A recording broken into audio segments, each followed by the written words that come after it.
கிறிஸ்து இயேசுவுக்குள் மிகவும் பிரியமான மாதா தொலைக்காட்சி குடும்பத்தாரே, மெசியாவை தேடி என்கின்ற திருவருகை கால தியானத்தொடர் மூலமாக உங்களை சந்திப்பதிலே மிக்க மகிழ்ச்சி அடைகின்றோம்.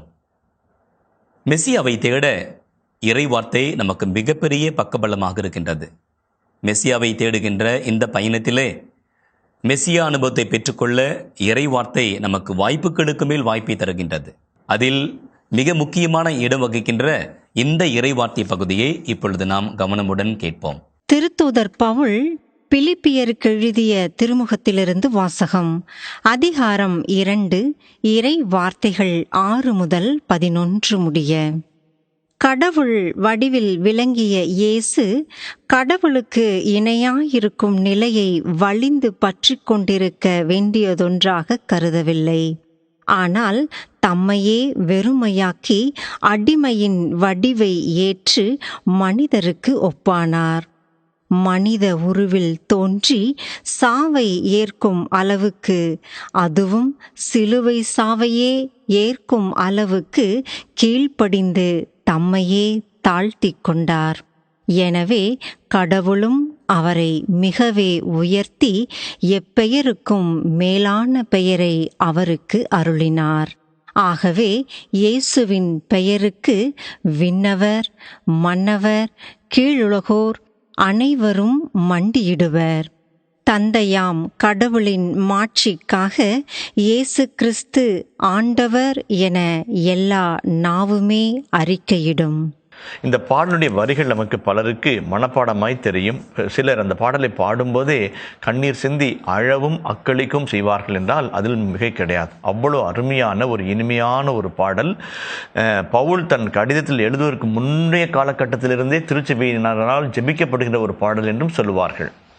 இந்த பாடலுடைய அடிப்படை கருத்து எங்கே இருக்கிறது என்று சொன்னால் 2ஆம் அதிகாரம் 5ஆம் வசனத்தில் இருக்கிறது. கிறிஸ்து இயேசுவில் இருந்த மனநிலையே உங்களிலும் இருக்கட்டும். கிறிஸ்து இயேசுவில் இருந்த மனநிலையே, have the mind of Jesus. அப்போ கிறிஸ்து இயேசுடைய மனநிலை என்ன அப்படின்றதுக்கு தான் இந்த பாடல் ஒரு பொருள் விளக்கமாக அமையுது. கிறிஸ்து இயேசுடைய மனநிலை என்ன? கடவுள் தன்மையில் விளங்கி அவர் கடவுளுக்கு இணையாக இருக்க வேண்டிய நிலையை வலிந்து பற்றி கொண்டிருக்க வேண்டிய ஒன்றாக கருதாமல் அப்படின்னு சொல்லிட்டு தன்னையே தாழ்த்தி அடிமை உருவையற்று மனிதருக்கு ஒப்பானார். மனித உருவிலே சிலுவை சாவை ஏற்கும் அளவிற்கு தம்மையை தாழ்த்தி கொண்டார் என்று படிப்படியாய் தன்னைத்தானே தாழ்த்தி கொள்கிற ஒரு அழகான கவிதையை இந்த பாடல் நமக்கு சுட்டி காட்டுகிறது. இந்த கெனோட்டிக் ஸ்பிரிச்சுவாலிட்டி, தன்னையே முழுமையாக தற்கையடிப்பு செய்கின்ற ஒரு செயல் என்பது நம்முடைய மனித மனங்களால் அவ்வளவு எளிதாக அதை புரிந்து கொள்ள இயலாது. கடவுள் அடிமையாகின்ற நிகழ்வு, கடவுள் எல்லாவற்றையும் இழக்கின்ற நிகழ்வு, இழந்து தன்னை வெளிப்படுத்துகின்ற நிகழ்வு என்பது ஒரு புதிரான அனுபவம் தான். இது ஒரு ஆழமான உண்மையை இங்கே பதிவு செய்கின்றது. கிறிஸ்து பிறப்பினுடைய மையமே இங்குதான் இருக்கு. இங்குதான் இந்த பாடல்ல தான் இருக்குது. அதில் குறிப்பாக கிரேக்க கடவுள்கள், ரோமானிய கடவுள்கள் எல்லாம் வலிமை வாய்ந்தவர்கள், படைகளை அடித்து நொறுக்கிறவர்கள், தீயையும் இடியும் தன்னை துணையாக வைத்திருக்கிறவர்கள் என்று வலிமை மிகுந்த வல்லமையான கடவுள்களை பற்றி பேசுகிற கலாச்சாரத்திலே பவுல் நெறிகளார் ஒரு துணிந்த மனதோடு கவுண்டர் கல்ச்சரை உருவாக்குறார்.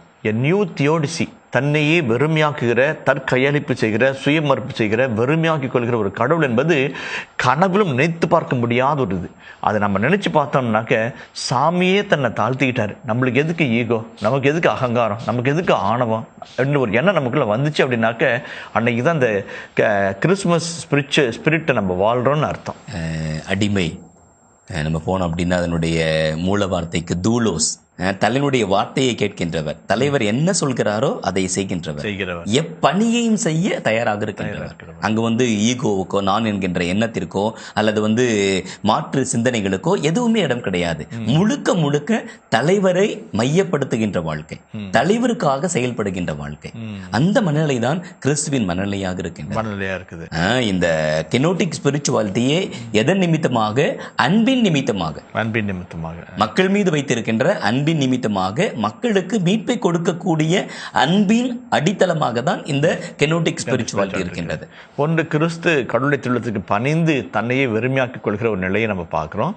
இரண்டாவது, பழைய ஏற்பாட்டில் ஆதாம் கடவுளை போல் ஆக வேண்டும் என்று தவித்தான், துடித்தான், கனியை தின்னு ஆசைப்பட்டான்.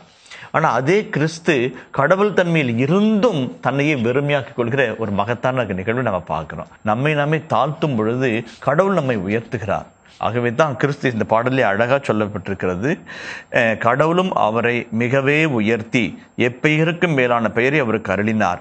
ஆகவே இயேசுவின் பெயருக்கு விண்ணவர் மன்னவர் கீழுலகோர் அனைவரும் அண்டிடுவர், எல்லா நாவும் இயேசு கிறிஸ்து ஆண்டவர் என்று அறிக்கையிடும் என்று அந்த உன்னதமான நிலைக்கு உயர்த்தப்படுகிற நிலையும் அந்த பாடல் அழகாக சொல்லுகிறது. தன்னையே தாழ்த்துகிற இந்த முதல் பகுதியில் பார்க்கிறார் கடவுள் எப்படியெல்லாம் உயர்த்தன் என்பதை பார்க்கிறோம். அன்புக்குரியவர்களே, இந்த நாட்களிலே நாம் கட்டாயமாக சுய ஆய்வு செய்ய வேண்டும். நம்முடைய விசுவாச வாழ்வை, நம்முடைய கிறிஸ்துவ வாழ்வை நாம் சுய ஆய்வு செய்ய வேண்டும். அதே போலவே சுய விமர்சனம் செய்ய வேண்டும். உண்மையிலேயே கிறிஸ்துவின் மனநிலை எனக்குள்ளாக இருக்கின்றதா? கிறிஸ்துவை போல அந்த மனநிலையிலே என்னுடைய விசுவாச வாழ்வை நான் நடத்தி கொண்டிருக்கின்றேன் என்கின்ற கேள்வியை எழுப்ப வேண்டும். அந்த கேள்விக்கு மிக முக்கியமான ஒரு உரைக்கல் டெஸ்டிங் ஸ்டோன் என்னன்னாக்க, மற்றவங்களை நம்மளை விட முக்கியமானவங்கன்னு கருதணும். அதான் பிறரை உங்களை விட முக்கியம் என்று கருதுங்கள் என்று பவுலடிகளார் சொல்றார். அந்த ஒரு எண்ணம் வந்துச்சு அப்படின்னாக்க we are living that spirituality. நாம் ஒவ்வொருவருமே கடவுளுடைய கரத்திலே மீட்பின் கருவிகளாக செயல்பட வேண்டும். நாமும் மெசியா பணியிலே பங்கேற்க வேண்டும் என்பதுதான் இறைவன் நமக்காக வைத்திருக்கின்ற திட்டம். அது எப்ப சாத்தியமாகும் அப்படின்னா இயேசுவின் மனநிலை இருந்தால் மட்டுமே சாத்தியமாகும். இந்த இறைவார்த்தை பகுதி 2 சப்தமான உண்மைகளை நம் இதயத்தில் பதிவு செய்ய ஆசைப்படுகின்றது. ஒன்று, ஆடம்பரத்தில் அல்ல.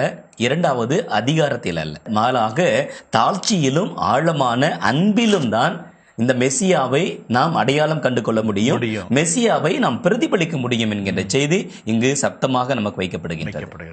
அன்புக்குரியவர்களே, இந்த திருவருகை காலத்திலே ஒரு ஆன்மீக பயிற்சியாக இப்படி ஒரு முயற்சியை நாம் செய்து பார்ப்போம். உண்மையான சுய ஆய்வு செய்வோம். யதார்த்த உள்ளத்தோடு சுய ஆய்வு செய்வோம். சுய விமர்சனம் செய்வோம். என்னுடைய சிந்தனை, சொல், செயல், பேச்சு, என்னுடைய பாடி லாங்குவேஜ், என்னுடைய அணுகுமுறை, என்னுடைய மதிப்பீடுகள் இயேசுவை பிரதிபலிக்கின்றதா, இயேசுவின் மனநிலையை பிரதிபலிக்கின்றதா, அல்லது கர்வமும் ஆணவமும் இருமாப்பும் சுய புராணமும் பெயரையும் புகழையும் தேடுகின்ற மனநிலையை பிரதிபலிக்கின்றதா? ஆன்ம சோதனை செய்வோம், விடையை கண்டுபிடிப்போம். அப்படியே ஆண்டுடைய மனநிலையை பிரதிபலிக்க நமது சொந்த முயற்சியும் பலனும் போதாது. நம்மை பலப்படுத்த ஆண்டுடைய மனநிலையை நமக்கு கொடுக்க இறைவன் தயாராக இருக்கின்றார். நம்பிக்கையோடு நாம் ஜெபிப்போம். எங்களை அன்பாய் நேசிக்கிற நல்ல ஆண்டவரே, நன்றி கூறுகிறோம் சாமி.